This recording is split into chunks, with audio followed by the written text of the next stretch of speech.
ꯃꯔꯛꯇꯗ live talent ꯍꯟꯀꯤ ꯊꯧꯔꯝꯕꯨ ꯁꯔꯨꯛ ꯌꯥꯕꯤꯔꯤꯕ ꯇꯥꯕꯤꯔꯤꯕ ꯃꯤꯠꯌꯦꯡ ꯇꯥꯕꯤꯔꯤꯕ ꯃꯌꯥꯝ ꯑꯁꯄꯔꯥꯅꯤ ꯂꯥꯏꯁ꯭ꯔꯝ ꯑꯃꯗꯤ ꯕꯤꯟꯗ꯭ꯌꯥ ꯄꯨꯈ꯭ꯔꯝꯕꯝ ꯑꯅꯤꯅ ꯇꯔꯥꯝꯅ ꯑꯣꯛꯆꯔꯤ ꯁꯟꯗꯣꯛꯆꯔꯤꯕ ꯊꯧꯔꯝ ꯑꯁꯤꯗ ꯁꯤꯖꯤꯟꯅꯖꯒꯗꯧꯔꯤꯕ ꯑꯩꯈꯣꯏꯒꯤ ꯀꯣꯟꯇꯦꯛ ꯅꯝꯕꯔ ꯃꯤꯌꯥꯝꯗ ꯈꯪꯍꯟꯖꯒꯦ ꯀꯣꯜ ꯇꯧꯕꯤꯔꯛꯇꯨꯅ ꯁꯔꯨꯛ ꯌꯥꯕꯤꯌꯨ 7005-707-808 ꯑꯃꯨꯛꯇꯪꯒ ꯍꯟꯅ 7005-707-808 ꯅꯝꯕꯔꯁꯤꯗ ꯀꯣꯜ ꯇꯧꯕꯤꯗꯨꯅ ꯏꯁꯥꯒꯤ ꯍꯩꯖꯕ ꯇꯦꯂꯦꯟ ꯎꯠꯊꯣꯛꯄꯤꯗꯨꯅ ꯊꯧꯔꯝ ꯑꯁꯤꯕꯨ ꯃꯄꯨꯡ ꯐꯥꯕ ꯊꯧꯔꯝ ꯑꯃ ꯃꯌꯥꯝꯅ ꯑꯣꯏꯍꯟꯕꯤꯌꯨ ꯏꯁꯥꯒꯤ ꯍꯩꯖꯕ ꯗꯥꯏꯂꯣꯛ ꯁꯩꯔꯦꯡ ꯋꯥꯔꯤ ꯃꯤꯃꯤꯀ꯭ꯔꯤ ꯃꯣꯅꯣꯂꯣꯛꯅꯆꯤꯡꯕ ꯍꯥꯏꯔꯤꯕ ꯇꯦꯂꯦꯟꯁꯤꯡ ꯑꯁꯤꯗ ꯁꯔꯨꯛ ꯌꯥꯕꯤꯌꯨ ꯃꯁꯤꯒꯤ ꯇꯦꯂꯦꯟ ꯍꯟꯀꯤ ꯊꯧꯔꯝꯗ ꯏꯁꯩ ꯁꯛꯄꯒꯤ ꯊꯧꯔꯝꯁꯤꯃꯗꯤ ꯍꯥꯞꯆꯗꯦ ꯍꯥꯏꯕ ꯋꯥꯐꯝ ꯑꯍꯥꯟꯕꯃꯛꯇꯗ ꯃꯌꯥꯝꯗ ꯅꯣꯜꯂꯨꯛꯆꯔꯤ ꯂꯥꯏꯚꯇ ꯆꯪꯕꯤꯔꯛꯂꯤꯕ ꯏꯆꯦ ꯃꯕꯦꯝ ꯇꯔꯥꯝꯅ ꯑꯣꯛꯆꯔꯤ ꯏꯆꯦꯒꯤ ꯔꯣꯁ ꯂꯧꯁꯤꯟꯖꯔꯦ ꯏꯆꯦ ꯏꯕꯦꯝꯆꯥ ꯅꯤꯡꯊꯧꯖꯝ ꯇꯔꯥꯝꯅ ꯑꯣꯛꯆꯔꯤ ꯏꯆꯦ ꯆꯦꯝꯆꯥ ꯁꯣꯅꯤꯌా ꯇꯔꯥꯝꯅ ꯑꯣꯛꯆꯔꯤ ꯄ꯭ꯔꯦꯝꯖꯤꯠ ꯁꯣꯔꯣꯛꯈꯥꯏꯕꯝ ꯏꯕꯨꯡ ꯖꯤꯇꯦꯟ ꯒꯨꯗ ꯑꯐꯇꯔꯅꯨꯟ ꯏꯕꯨꯡ ꯇꯔꯥꯝꯅ ꯑꯣꯛꯆꯔꯤ ꯁꯝꯖꯦꯠ ꯁꯥꯕꯝ ꯁꯝꯖꯦꯠꯕꯝ ꯍꯥꯏꯕꯅꯤ ꯍꯦꯛꯇ ꯍꯥꯏꯖꯤꯜꯂꯦ ꯑꯩꯁꯨ ꯍꯧꯔꯛꯄ इबुंग रोमेन तोंग्रम तराम नोक्चरी इबुंग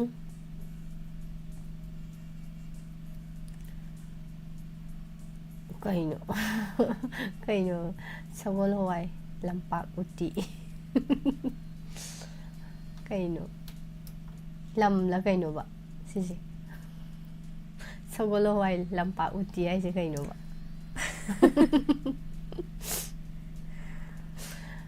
कारण खुतादी ꯊꯧꯔꯝ ꯍꯧꯔꯛꯄꯗ ꯑꯃꯨꯛ ꯃꯌꯥꯝꯁꯦ ꯅꯣꯛꯍꯟꯕꯤꯗꯧꯔꯦ ꯑꯗꯨꯅꯦ ꯑꯩ ꯈꯜꯂꯤꯅꯤꯀꯣ ꯀꯔꯤ ꯑꯣꯏꯕ ꯌꯥꯒꯦ ꯑꯥꯏꯗꯤꯁꯦ ꯁꯒꯣꯜ ꯍꯋꯥꯏ ꯂꯝꯄꯥꯛ ꯎꯇꯤ ꯍꯥꯏꯁꯤꯗꯅꯦ ꯀꯔꯤ ꯑꯣꯏꯕ ꯌꯥꯕꯅꯣꯅ ꯁꯨꯝ ꯈꯜꯂꯤꯅꯦ ꯑꯗꯣ ꯑꯣꯏꯕ ꯌꯥꯕꯁꯦ ꯀꯔꯤꯝ ꯂꯩꯇ꯭ꯔꯦ ꯃꯤꯡ ꯑꯗꯨꯝ ꯑꯣꯏꯗꯣꯏꯔ ꯃꯥꯜꯂꯦ ꯁꯣꯏꯔꯦ ꯑꯩꯅ ꯄꯥꯔꯤꯁꯦ ꯑꯩꯅ ꯁꯨꯝ ꯁꯣꯏꯔꯦ ꯇꯧꯔꯤꯁꯦ ꯁꯒꯣꯜ ꯍꯋꯥꯏ ꯂꯥꯛꯄꯝ ꯍꯥꯏꯕ ꯂꯝꯄꯥꯛ ꯅꯠꯇꯦꯀꯣ ꯂꯥꯛꯄꯝ ꯇꯔꯥꯝꯅ ꯑꯣꯛꯆꯔꯤ ꯕꯦꯔꯥ ꯇꯥꯏꯒꯁꯤꯁꯦ ꯈꯨꯂꯥꯡꯒꯁꯦ ꯀꯩꯅꯣꯝ ꯏꯇꯧ ꯇꯧꯋꯦ ꯑꯗꯨꯅ ꯇꯧꯔꯤꯁꯦ ꯈꯪꯗꯦꯗ इबुंग निंगथेम खुमन तराम नोक्चरी इबुंग तराम नोक्चरी कोंथौजम तंदन बुसु तराम सागई नि हाये सागई नि हाये सागई हारे ये सगल हवाई नोक सुनोई चुमिना लालेरा अनौबा कनो तौबा फोंगलकपा मालिमना को सागई ममी ताबाबी पुख्रमबम तराम नोक्चरी गुड आफ्टरनून नोमाइथेम मालिमगानबी पाकपी चोंगथाम तराम नोक्चरी जाजानी थौराम सिगी अहानबा कॉलर खुदोंग चाबा पिजगे नोकपसे ngasi makha adum sangthase chathase ba thorom se loidri phawba hello thank you Miss Annie taram nongcheri ma mayam da ming leifam amutang khanghan bio imagi khonjal dagi Daido wati angkho tawjage ijani ima ritani na tum khang leigidana mingase haibidroponi khang leirabane paritane parita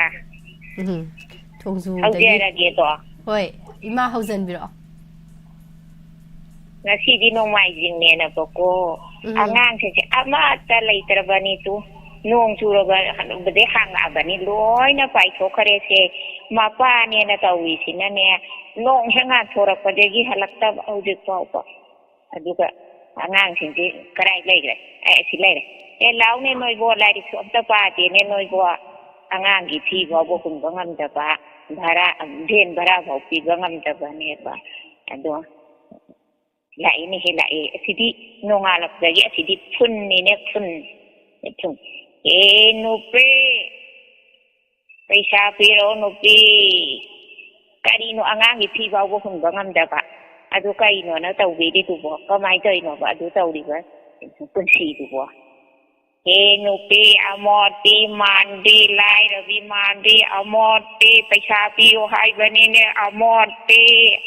ก็ได้แต่ที่ไปชาโนไปชาที่นั่งนั่นเนี่ยผู้สละกันเนี่ยเลยก็ได้บันนี่นี่กินุปีดีไปชายามนาไปเฮอมอตีมันดีไลระวิมานดีangang thingke kai no noi chai do lai paro paroi equity paroi emission to piuya daba den bara su piuya daba paroi hey adimai na khumba na bara equity paroi noi di pesa di pdp dana iskun ki paroi abungola o sana sila o koi bobokin manak sa sila angang sano isu sano itu ne nama na mahai kum ni tari kino moi di iskun di deki den gi bhara di pdp dana aku di paroi lao sano sila ni silo chandare thank you Thagachari ima yam phajana tawthokpire ima na tharam ahan basida angang sawsu du male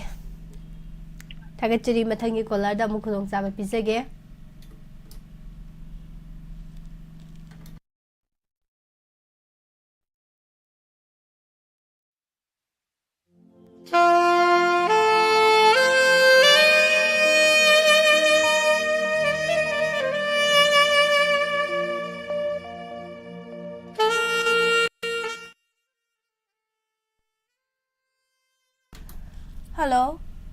Hello taram nok chari ming amadi lai fam hai bio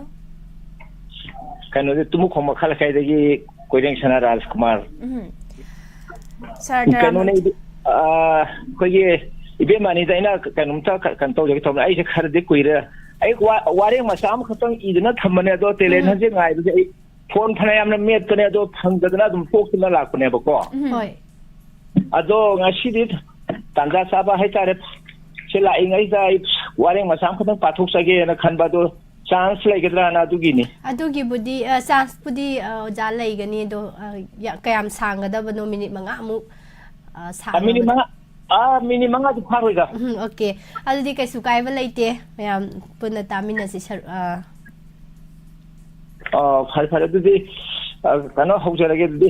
hobire si sir diamond tv bu akhoi yeng biri ba akhoi gi Manipur gi akhoi miyam puna ba ko ahan ma mutada hana ika na bo cheri kano ne ai gi title sigi maming se lan gi saina phangli ba akhoi patwa singbudi na khoi gi vote na henan usi khabra haiba gi matang ne tha tarama the phajila ka dore Manipur gi maitai amadi kuki furup ani gi tamthiraba aki tujunglaba lan si adubu ngachi phawba India government amadi Manipur government ani na lan si lephanaba phanakanadi honari haibabu lephanbadi sungam ngamdri lan makhata na asum sathari mi kaya hatnaba leptri lan si ahan ba haurpa matamda furup ani gi manungda atopa furup amagi khulai paiba miyoshina atopa furup amagi khulai paijadraba lanjadraba mission parja singgi khun singda changjuna lanjadraba mission parja singda ot nai biba nongmai kapshin ba yum mai thaba nupi angang na gang rep to buna chingba amadi kanglup ki lan manung sida makhoina phakharba lanjadraba mission nupa nupi angang kaya bu phakhaga numaina ka pa gang rep tawraga thangna haksangi part sing maset len tuna hatpa manga kakpa marai lenthat pana chingba makhal kaya gi mihat cold blood 3 degree methana chingba kaya sijina duna tamthiraba tamthina mi kaya mo hatkhre tashengna hojik sonariba lana si terrorism gi lan haibadu mayek amna shengle hojik Manipur da furup ani gi sonariba lan gi mawong si marem sida leriba atai furup sing phawba asumna tawrum loi hojik maitai amadi kuki furup ani gi sonariba terrorism gi lan sida anjadarba mi sha kaya gi mayum makai lan thum kaya ut on khre mi sha kaya gi mapun si long khre lan sida si khreban pa naha kaya gi nojari bi chanura kaya lukha singda chan khre mayum mai thadok pi khaba parja kaya nanjin nagi awaba saicheng nangli mayum dei jadraba mioi ka cha kaya Manipur gi tongan na hangliba delip kem singda changja khamlauduna wa apun silele amadi makoi karam matamda makoi gi mai da hanjin ba phangada gi haina chinta tawdi lana sida mapa mama mapure ba masa masu kai heraban mioi ki agi tengka khonna kangai pa gi chingam di tamani mak khonthang yeina pumnin nin sanduksi asumba kangai pa ki pa jasin ha ka launa kamte na wanar bamba tam ikhoi india gi pm na manipur gi put bani gi pa jasin da ngasi phauba santi apil amata phibidri amadi ikhoi gi pm na manipur gi pur bani gi pa jasin da ngasi phauba tasinana ba gi maram da wa maset ama phauba ngangdri hauji akhoi gi pm tumina wangang leiri masida akhoi manipur gi parja singa yamna penda ba pokli amadi waruri akhoi manipur gi phut ani gi lansi loisindana makhatana khut thongneri mi kaya hana blepri hauji manipur gi law and order gi phibam phatringai sida laibak thiba haigidra hauji center gi lok sabha gi vote amu lagre vote taunana ba gi matam isiaina order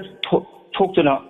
vote lagliba April 18 da thadana lepna ple vote ge thorang pon muksham sabl loikre matang sida apang ba parjama weina haijaning libadi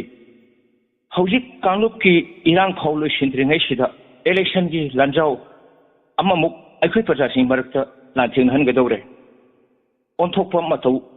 haibeduni irang amal sindringai sida atopa mishimina thokpa lanjau amamu langi China phangliba awaba tarba parja sing gi kokthak da achau sing dum amana nanbagum natha hanbiga dawre hangjeningba amana hojikpu lalakshida vote tawgadawri basibu kadai phawa chumgadawri bano apangba parja igi motadi hojiki manipur gi kanlup ki irang si phajana normal si werba kanda vote tawbana ikhupun maki khwaidagi yaiphabu ogedra khanjai maramaduna yarabadi manipur da peace lagla kanda vote tawbiyu haina manipur government da manipur gi parja ama waina aina hanna appeal tawjari madudi natana manipur government amadi India government anina kanlup ki irang nangliba parja ekhoibu ngami matagum amadi lan gi China khol phangliba thawai lakli da hingliba manipur gi loising loya da leiriba ekhoi parja miam gi awaba kayabu ubiram daba amadi awaba parja singi kholau kayabu tabidana nathai biram laga vote tawsiba taragadi India government amadi manipur government di lan gi China phangliba ekhoi parja singkudi nakhoi gi vote na hena nungsi khrabra haibasi hangjening loijarage yam fazaba waring haitare ko India yam fazai oza se kap ke tawba matang bo yawbo mali ko waring se ka thok khonjen habet olakhiba matang yawi thagachari oza bo tang matam kai thopiduna thoroma sibu mapung phahan biramba hana thagachari Promila TS yamna fazaba pausel amani haina su comment ibirakpa taram nauchari thagachari joya Kelvin Laishram Semsa Sonia Ibung Ningthem Ibung Handy Laishram taram nauchari yam phazai haina haibire ko wari se Bogel Laishram Kaka Samarendra Pakpi Somtham Ibung Shakespeare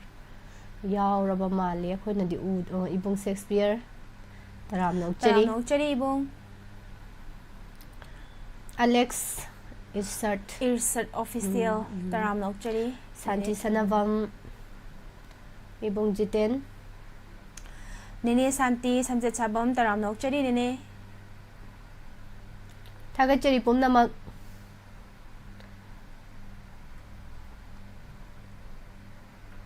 matangi caller da khudong chawa pizari hello phone tawjari bai Rajasthan de situation ani bi kai khunam jari hi kari mathil charage hi iromba chare iromba sai sing sa thachelo khonjen du tare thungge tawre ising asaba dum thai aigina mathel ironba ma aduga kangho ma managi ba male ama khak hele ibungna ma hele ado ibung mayamda kari tawsige asise hauradam ni hajiki collar gi tum khongdeng hai yamba gi mai du jo yam phajai do emotional bu oi gare hai tar hoi bo ꯑꯩꯁꯨ ꯃꯥꯒ ꯃꯥꯟꯅꯅꯕꯅ ꯇꯥꯁꯜꯂꯛꯏꯅꯤꯗ ꯍꯣꯏ ꯑꯗꯨꯗꯤ ꯅꯠꯇ꯭ꯔꯗꯤ ꯀꯣꯟꯅ ꯇꯧꯒꯦ ꯇꯧꯔꯝꯕꯅꯦ ꯍꯧꯔꯛꯑꯒꯦꯀꯣ ꯅꯁꯜ ꯑꯅꯤꯒ ꯂꯣꯏꯅꯅ ꯃꯌꯥꯝꯒ ꯄꯨꯟꯅ ꯇꯥꯃꯤꯟꯅꯖꯔꯒꯦ ꯇꯥꯊꯣꯛꯑꯁꯤ ꯈꯪꯄꯣꯟꯇꯦ ꯀꯔꯤꯅꯣ ꯇꯧꯔꯤꯁꯦ ꯏꯔꯝꯗꯝ ꯃꯅꯤꯄꯨꯔꯗ ꯉꯔꯥꯡ ꯈꯛꯇ ꯉꯥꯏꯔꯤꯕꯣꯏ ꯅꯤꯡꯉꯦ ꯊꯥ 18 ꯁꯨꯔꯕ ꯂꯥꯟꯁꯦ ꯄꯨꯡ ꯍꯦꯛ ꯀꯥꯎꯊꯣꯛꯅꯈ꯭ꯔꯒ ꯇꯧꯔꯤꯕ ꯂꯤꯂꯥꯁꯦ ꯐꯅ ꯑꯗꯨꯝ ꯅꯨꯡꯉꯥꯏꯔꯤ ꯌꯦꯡꯕ ꯍꯥꯏꯗꯨꯅꯤ ꯑꯍꯜ ꯂꯃꯟ ꯍꯥꯏꯅꯔꯝꯃꯤ ꯌꯦꯡꯕꯗ ꯍꯩꯌꯨ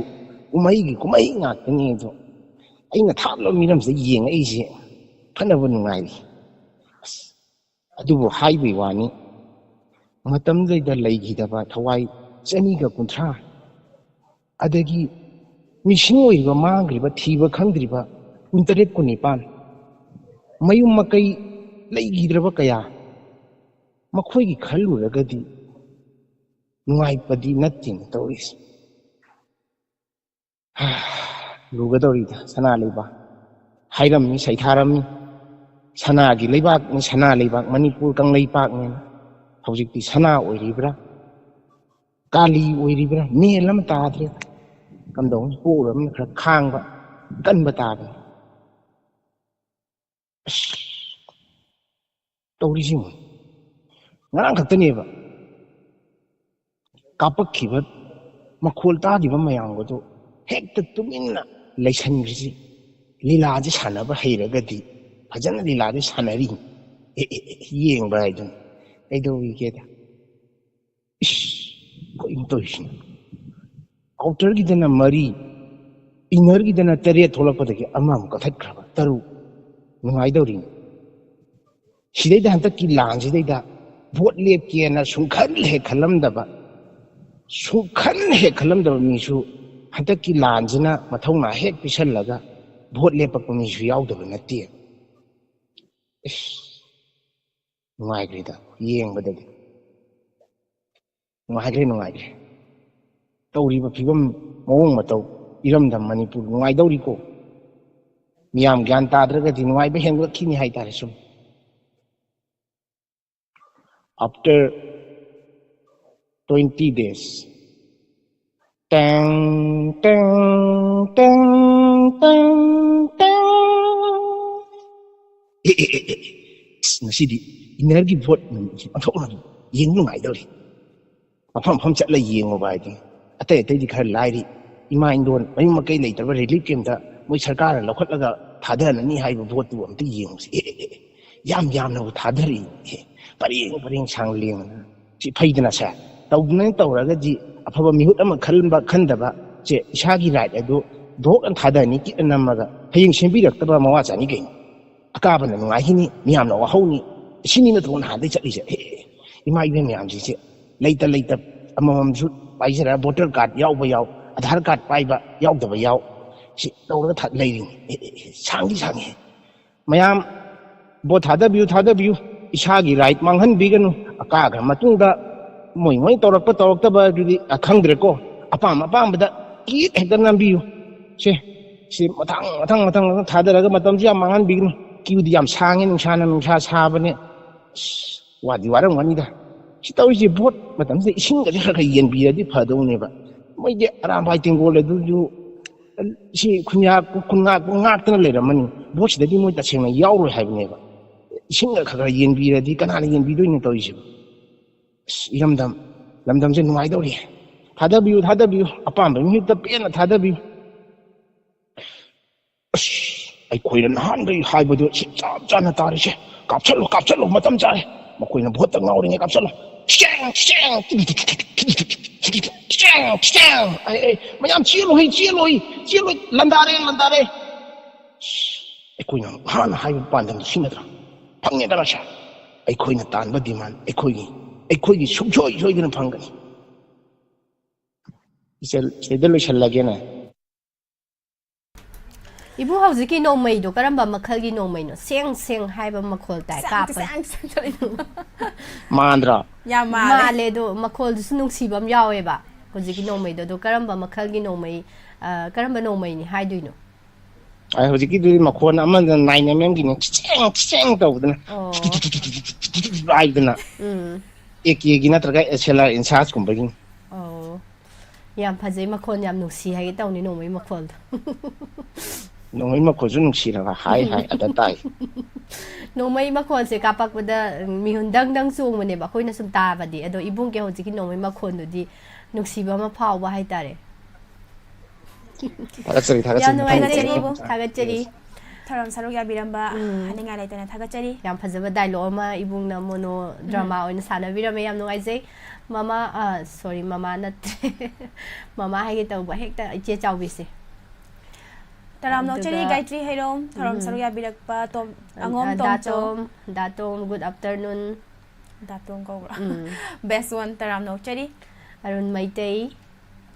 ꯕ꯭ꯔꯣꯖꯦꯟ ꯂꯥꯏꯁ꯭ꯔꯝ ꯇꯔꯥꯝ ꯅꯣꯛꯆꯔꯤ ꯊꯧꯔꯝ ꯁꯔꯨꯛ ꯅꯠꯇꯦ ꯌꯥꯕꯤꯔꯛꯄ ꯅꯠꯇꯦ ꯃꯤꯁ ꯆꯤꯡꯒꯤ ꯅꯣꯡꯃꯩꯅꯤ ꯆꯤꯡꯒꯤ ꯅꯣꯡꯃꯩ ꯍꯧꯖꯤꯛꯀꯤꯗꯣ ꯆꯤꯡꯂꯛꯇꯩ ꯀꯥꯞꯊꯔꯛꯄꯒꯤ ꯀꯣꯜ ꯐꯪꯕꯒꯤ ꯆꯥꯟꯁ ꯄꯤꯕꯤꯌꯨ ꯍꯥꯏꯔꯤꯌꯦ Alex ꯏꯔꯖꯠ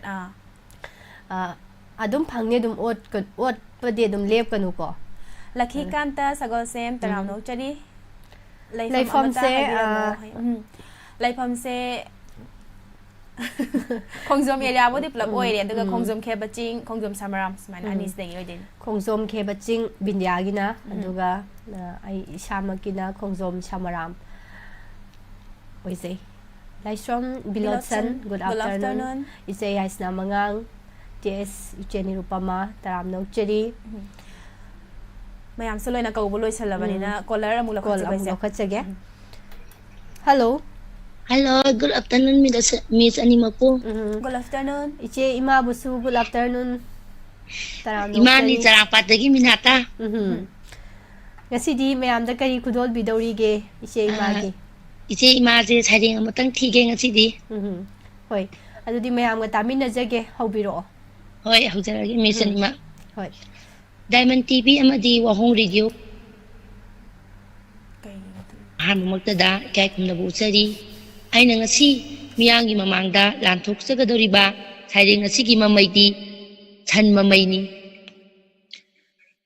nakok nangi nasada nakhoni aidi sahok saktam ningthiba yanglin tumbum tarakpa namigum iliba nangi mamaini aidi khangdi aina malengi aying asa ireisina tangludabana asang mahanau lamuknarabadi nangna yawi aishu waba nakhong mari nangi khongjatta aidi mamaini san mamai ahingna thenjilaklaba tarai aina akanba sahing chaba sa singi akhakpa khonjen nungaina tungkhun tanbana takhide nangdi chokthari haiduna nakhong mari ado ngatharaduna punamak aidi khangduna uduna lakhi aidi mamaini san mamai thank you miss animang matan sida losinjage